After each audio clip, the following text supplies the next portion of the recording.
Let's welcome back commentary editor for the Washington Times, Kelly Sadler, attorney and Republican strategist, Erin Elmore, and senior contributor at The Federalist and fellow at the Claremont Institute, Benjamin Weingarten. Erin, you're an attorney. Your take? Let's pray that it doesn't come, because this is a huge thumb in the eye to parents that worked hard and saved their money to send their kids to college. What about people who went to trade schools? Where is their break? Oftentimes, parents also put college on their credit cards or took out a mortgage. No relief for them either. By the way, why isn't Biden talking about how expensive college is? Why isn't Biden saying, hey, these college presidents make $8 million a year in many cases? No. Instead, he's pandering for votes. But you know what they say? If it's too good to be true, it probably is. He's just pandering. Yeah. Here's Joe Biden yesterday. Now, I thought this was interesting, Benjamin. We haven't seen Joe Biden literally in like 5 weeks. He had COVID for 3 weeks. Then he went to South Carolina. He's been in Delaware on vacation. His wife got COVID. When I saw him yesterday, I was like, oh, yeah, Joe Biden. And I was reminded of that basement campaign in 2020 when there was this Democratic nominee who we never saw. But for president, I made a commitment. That would provide student debt relief. I'm coming up on 20 years, but college was right around 35K. Now my college is right around 70. I mean, we could be so lucky. Didn't Bill de Blasio just get a job at Harvard? So if you're a big Democrat who basically failed your whole career, they're going to give you a job at these universities. What are our children going to learn when they go to college? Yeah. How to have opinions that don't really exist in the mainstream world, or how to hate conservatives. Honestly, I think kids should go out, learn how to exist in the real world, do internships privately, because college is so expensive. It's really not a great return on investment anymore. If I was some sort of conservative billionaire right now, I would start a college that teaches real life experience and make it relatively inexpensive, so everyone can have access and just better themselves and be better people who can actually exist in the real world, that don't have to live in their parents' basement and work at Starbucks. No, totally. Another good point. The Democrats want this. These are indoctrination centers. So they want your kids going to colleges so they can be indoctrinated to their policies. Got about a minute left. Joe Biden yesterday was asked about the Trump raid. He still claims, Kelly, that he didn't know anything. Take a listen. Mar-a-Lago. Basically, and I thought it was fascinating, they said, as soon as he does say something, he's on the record. And then right there, that question was shouted to him, and you could tell he didn't want to answer it. Erin, final thought.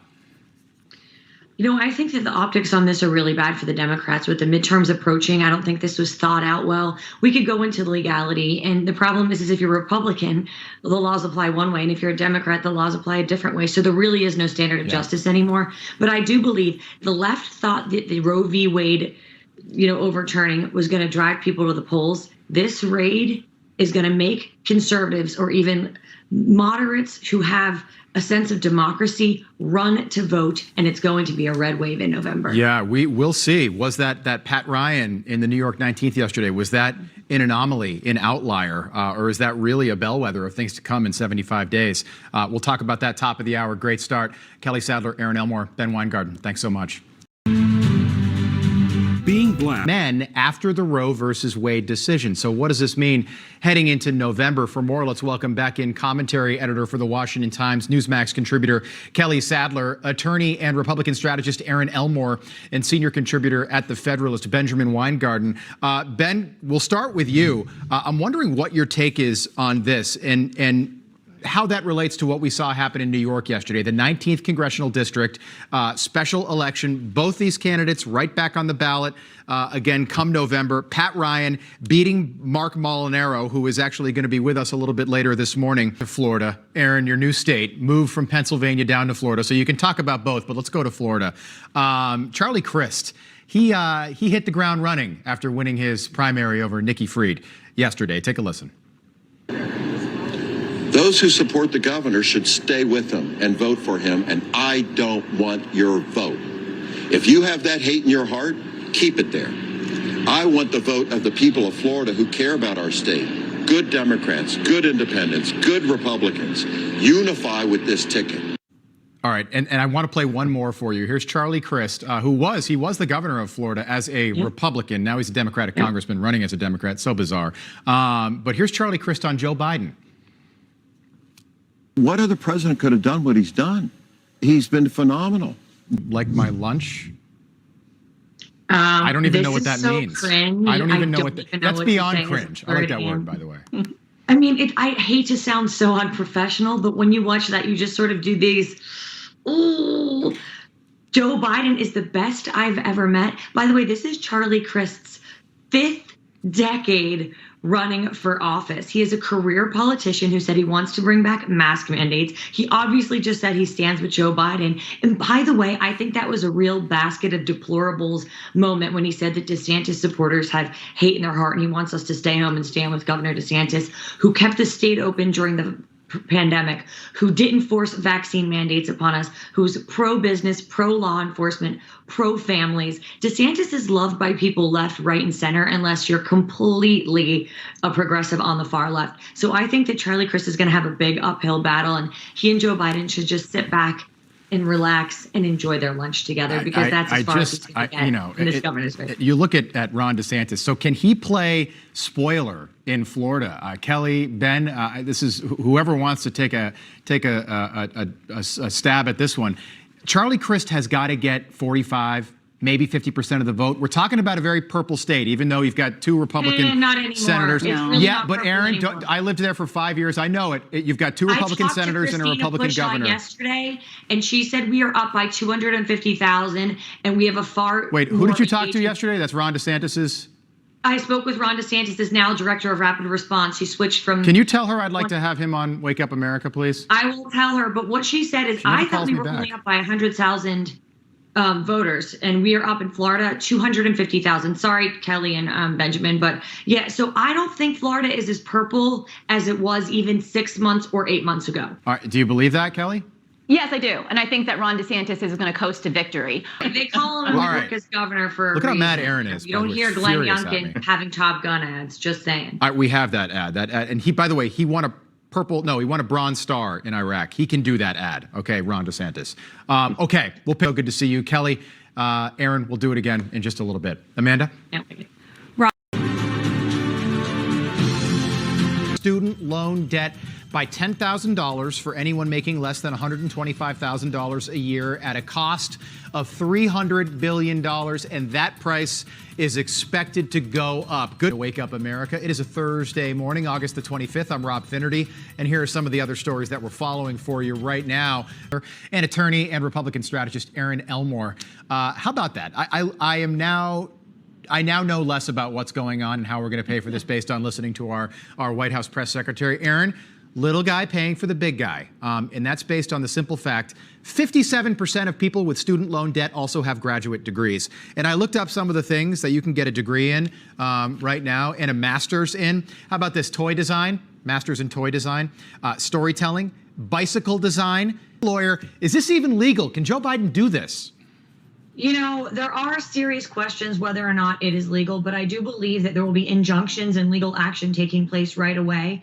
But unfortunately, the legal process doesn't play out that quickly. So hopefully with injunctive relief, which means immediate relief, we will know something sooner rather than later. But taking it away from the legal perspective, I went to law school and my parents worked really hard and saved their money to put me through law school. What about them? Do they not get a break? No. What about all the smart kids that went to trade school to become an electrician or a plumber or a firefighter even? They get absolutely nothing. Why is Joe Biden not talking about the staggering cost of going to college, or the fact that university presidents make up to often $8 million a year? Nope.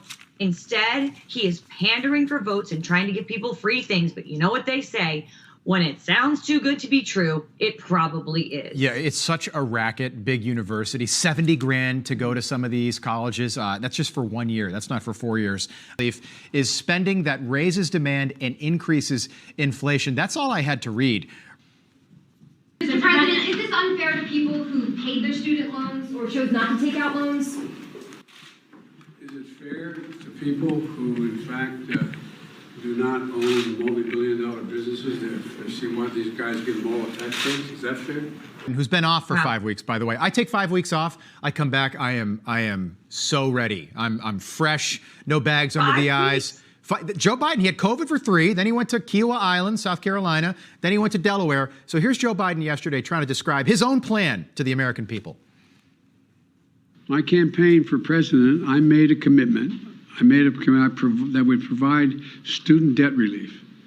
Our approach is why America's economic recovery economic recovery, and we're going to have people who are there to help get you, help direct you and work you through the process. Take a stab at that. Okay, well, this is why I didn't watch Narcos, because I'd be squinting and trying to understand the Spanish and do the subtitles. We shouldn't have a president that we can't understand.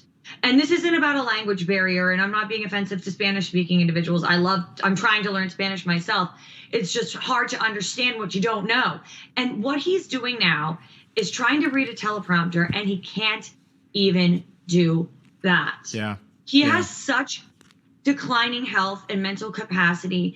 Anyone that disagrees with that is just running cover for the Biden administration. We deserve better as a nation. You know, the liberal elites used to say to me when President Trump was in office, Europeans are laughing at us as Donald Trump runs the country. Now every country in the world is mocking us because we have a weak, feeble leader allegedly running our country. I am with you. I think this will backfire on Democrats in November. Again, 75 days away from the midterms. All right, Chuck Schumer. I want to take you back to January 2017. Donald Trump hasn't even taken the oath of office yet. Here's Chuck Schumer talking about what happens if you upset the intelligence community. Listen. You take on the intelligence community, they have 6 ways from Sunday at getting back at you. Kelly Sadler, good stuff today. Thank you very much. Enjoyed it. Thank you. Thank you. We'll do it again soon, as they say. All right.